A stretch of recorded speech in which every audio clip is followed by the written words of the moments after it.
Hello guys, Street Boxing here. I've been gone for a while and a lot has happened in that time. And yeah, I know, it's been a very long time. The one thing I've didn't miss it, but the one thing I've not spoke about is Joshua knocking out Takam. Now, didn't think that it would take that long for him to knock out Takam. I thought it'd be gone in about 4 or 5 rounds. But I did say, obviously not on YouTube, but I knew that Takam was a very tough contender. And he's quite tough. He's not going to go down in like a second. I knew that. He's not going to get knocked out by one punch, but holy hell, that guy, he just did not go down for any punch. The resistance was ridiculous.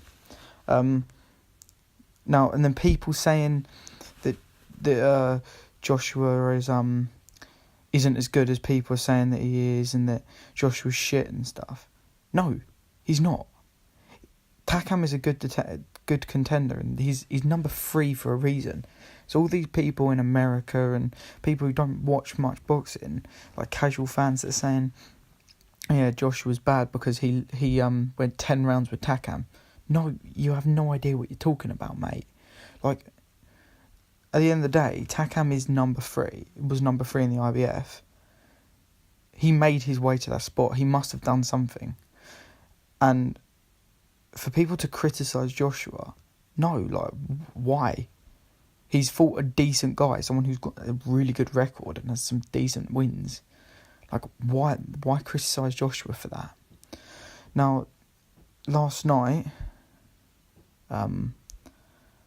we had the Wilder versus Stiverne fight. Now, I live in the UK, so when I say last night, technically the morning, 2 o'clock. It was...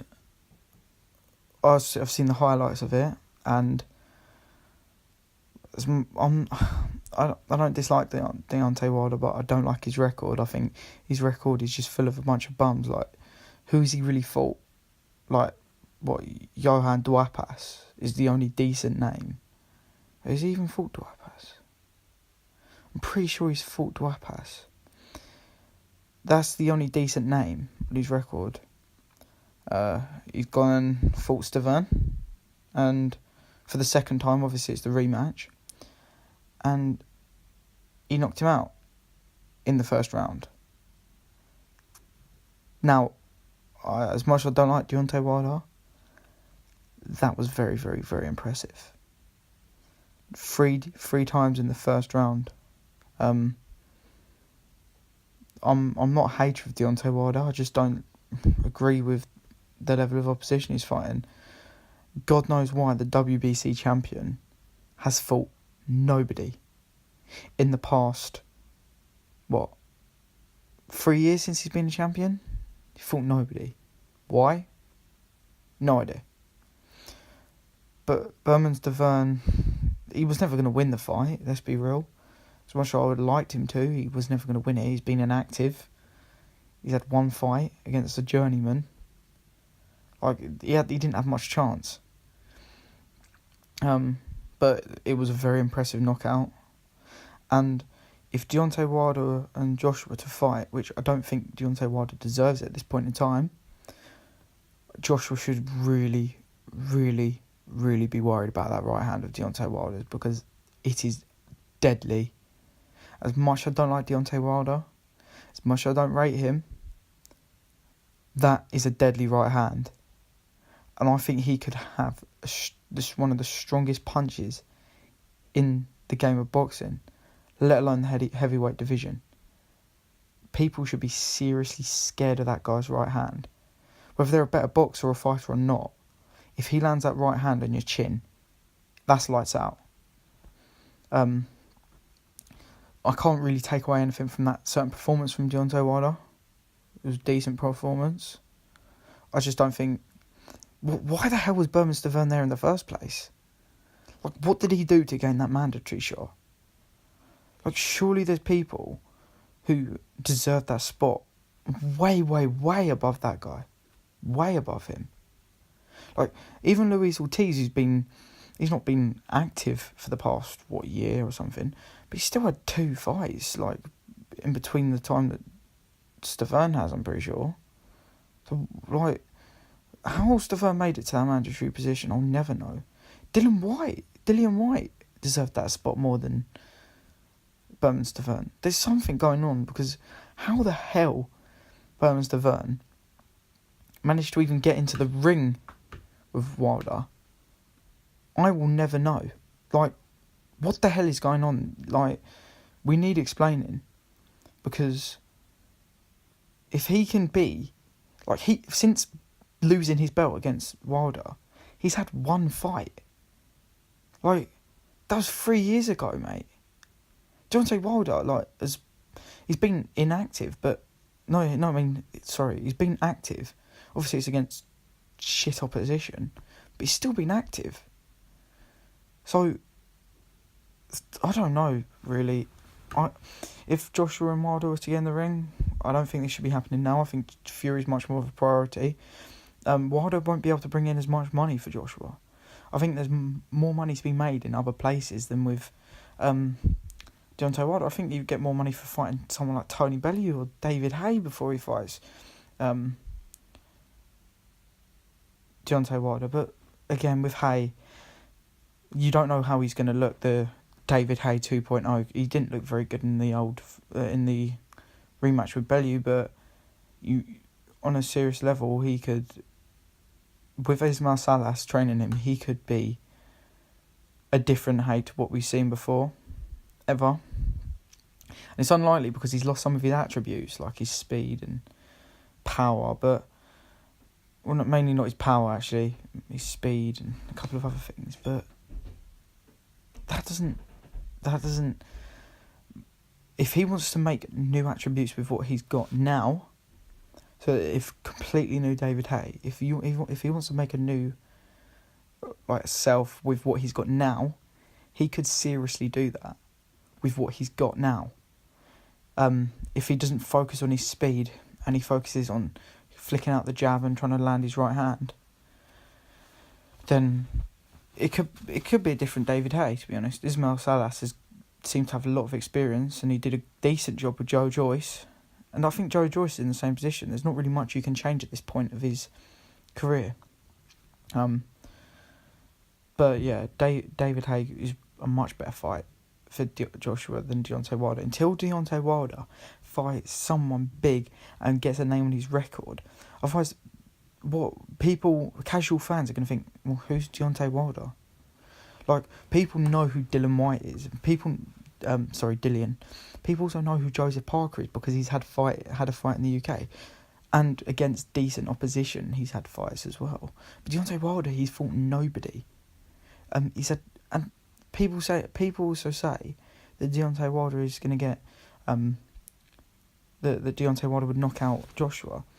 I can see where they're coming from, but people are saying that Joshua doesn't have a chance against Wilder. At the end of the day, I know that just because a fighter beats a fighter doesn't mean another fighter can come in and beat the winner of that fighter.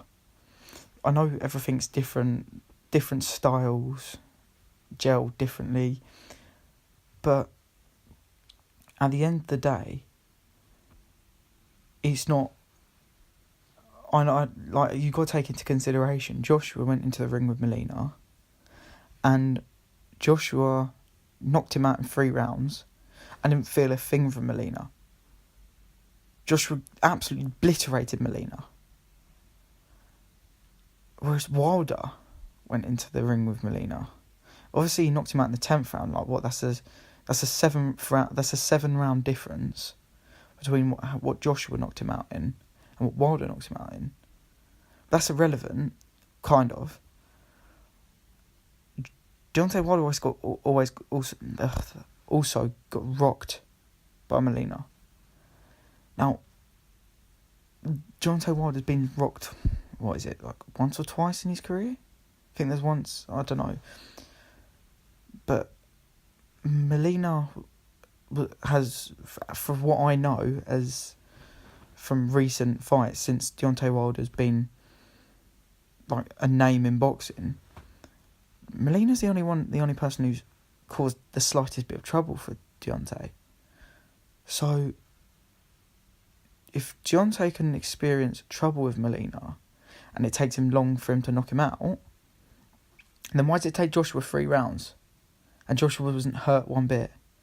I know it doesn't mean much because, again, stars make fights, but it's not.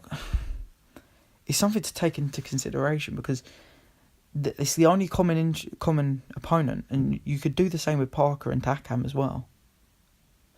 If you took Parker and Takam and Joshua and Takam, like Takam and Parker's fight went to judge's decision, and people think that Takam had the edge. Not a majority of people, but some people believe that Takam actually won that fight.